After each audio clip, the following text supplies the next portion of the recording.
Scott Morrison is expected to unveil his new look frontbench today after the resignation of two Nationals ministers triggered a reshuffle.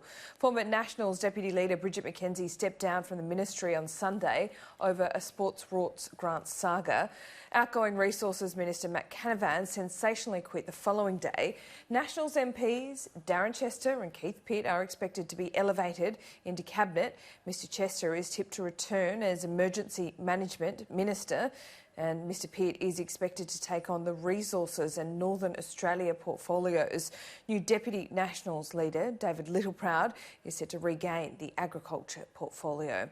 The promotions could result in a woman-free Nationals cabinet despite record levels of female representation in the last election. Political reporter Trudy McIntosh has more on the leadership spill that unfolded on the first day of Parliament for the year. At a mass to mark the opening of the parliamentary year, it was unclear who needed the divine intervention more. The under siege Deputy Prime Minister, I think it's time to go in and say a few prayers, or his long-term rival Barnaby Joyce, who made his own leadership pitch for the cameras at an empty church down the road. The National Party needs to be seen as its own entity.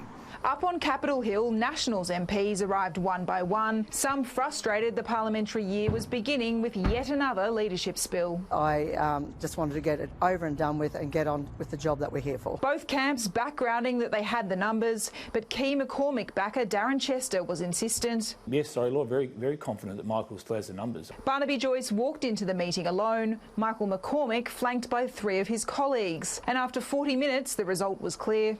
Leader's position was won by Mr Michael McCormack. But the final numbers will remain a secret. National Party votes are never revealed. He's hopeful this will be the last challenge. Ask him whether he'll challenge again. No, I didn't. I don't expect him to challenge again. I've been endorsed as the leader. I was endorsed as the leader when we came back here after the May election last year. I was endorsed as the leader when he stood down in 2018. So that's 3 times in less than 2 years.